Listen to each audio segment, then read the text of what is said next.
శ్రీ గురుభ్యో నమ. శ్రీమాత్రే నమ. శ్రీమాత శ్రీ మహారాజ్ఞి ఛానల్కు స్వాగతం.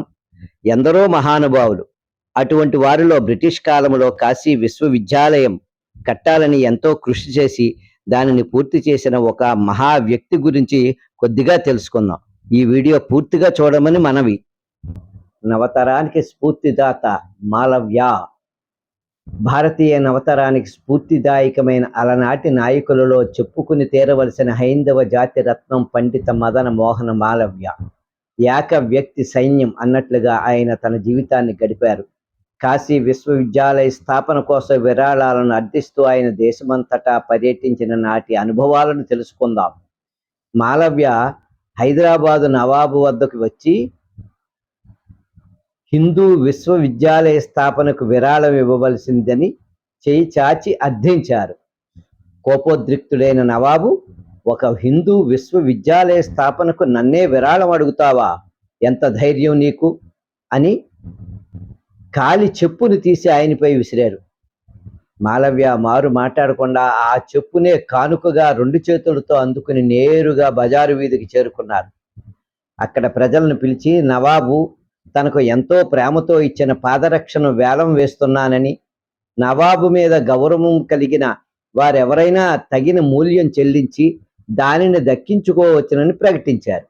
ఈ కబురు క్షణాలలో నవాబు చెవిలో పడింది. వేలంలో తన పాదరక్ష తక్కువ ధరకు అమ్ముడుకుపోతే తనకు అవమానమని భావించిన నవాబు వెంటనే ఒక సహాయకుని పెద్ద మొత్తం ఇచ్చి దానితో ఆ చెప్పును కొని తీసుకురావాల్సిందిగా ఆ సహాయకుని ఆదేశించాడు. ఆ విధంగా లభించిన డబ్బును మాలవ్య తన విశ్వవిద్యాలయ నిర్మాణానికి వినియోగించారు. శత్రువు నీపై విసిరిన రాళ్లతోనే నీ జీవన సౌధాన్ని నిర్మించుకో అనే సూక్తిని ఆనాడే సృజనాత్మకంగా ఆచరణలో చూపించిన మాలవ్యను యువతరానికి స్ఫూర్తిదాతగా చెప్పుకోకుండా ఎలా ఉండగలం? మాలవ్య ప్రయాణిస్తున్నటువంటి దారిలో ఒక బ్యాంకు నష్టాల్లో పడింది, కల్లోలంలో ఉంది.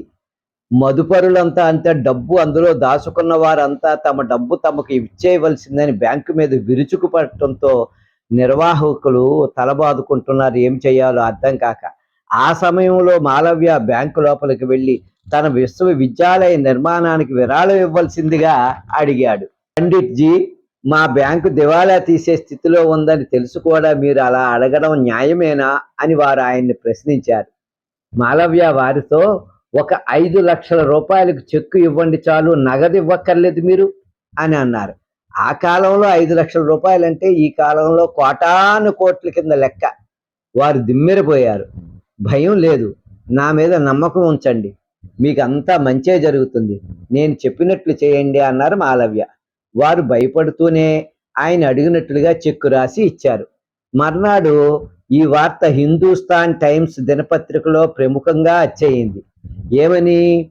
నాకు ఫలానా బ్యాంకు వారు 5 లక్షల రూపాయలు విశ్వవిద్యాలయానికి డొనేషన్ ఇచ్చారు అని వచ్చేయింది. దాంతో డిపాజిటర్స్ బ్యాంకు మీద విశ్వాసం అనూహ్యంగా పెరిగిపోయింది.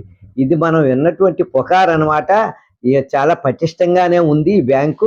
ఎంత పటిష్టంగా ఉండకపోతే బ్యాంకు అంత విరాళం ఇవ్వగలుగుతుందనే ఆలోచన వారిలో ఆలోచింపచేసింది, ఆలోచనలో పడేసింది కూడా. వారంతా తిరిగి బ్యాంకుకు రావడం మొదలుపెట్టారు. లెక్కలు చూసే నాటికి 1 సంవత్సరంలో బ్యాంకు లాభాలతో పరవళ్ళు తొక్కుతోంది. చెక్కు మాలవ్య వద్దన భద్రంగా అలాగే ఉంది. ఆ సంవత్సరం అంతా బ్యాంక్ యాజమాన్యం స్వయంగా మాలవ్య వారి వద్దకు వచ్చి ధన్యవాదాలను తెలియజేసి పెద్ద మొత్తంలో విరాళం ఇచ్చి వెళ్ళారు. హిందువులకు అత్యంత పవిత్రమైన గంగా నదితో పోల్చదగిన వ్యక్తిత్వం మాలవ్యాది అని గాంధీజీ కొనియాడారు. కర్మయోగికి నిలువెత్తు రూపం అని డాక్టర్ సర్వేపల్లి రాధాకృష్ణర్ గారు కితాబిచ్చారు. సమస్త హిందూ సమాజానికి మకుటం లేని మహారాజుగా లాలా లజపతి రాయ్ మాలవ్యాన్ని అభివర్ణించారు.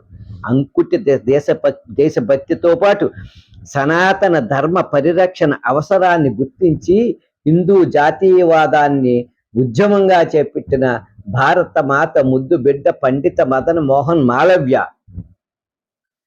1941లో గోరక్షా మండలిని స్థాపించి గోరక్షణ ఆవశ్యకతపై హిందువులందరికీ అవగాహన కార్యక్రమాలను విస్తృతంగా నిర్వహించారు.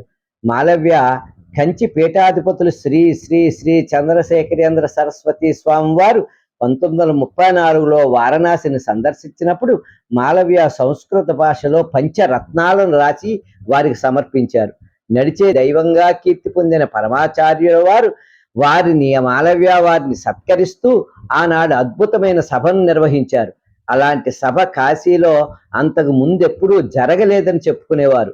మహాత్మా గాంధీ చెప్పినట్లుగా హైందవ జాతికి ప్రాతస్మరణీయుడు మాలవ్య గారు. హిందూ జాతీయవాదాన్ని ఉద్యమంగా చేపట్టిన భారత మాత ముద్దు బిడ్డ పండిత మదన మోహన మాలవ్య స్వాతంత్ర ఉద్యమంలో ప్రముఖ పాత్రను పోషిస్తూనే వార్తాపత్రిక రంగంలో, విద్యారంగంలో విశేష కృషి చేసిన మాలవ్య హిందువులకు ప్రత్యేక విశ్వవిద్యాలయం ఆవశ్యకతను 1900 సంవత్సరంలో గుర్తించారు.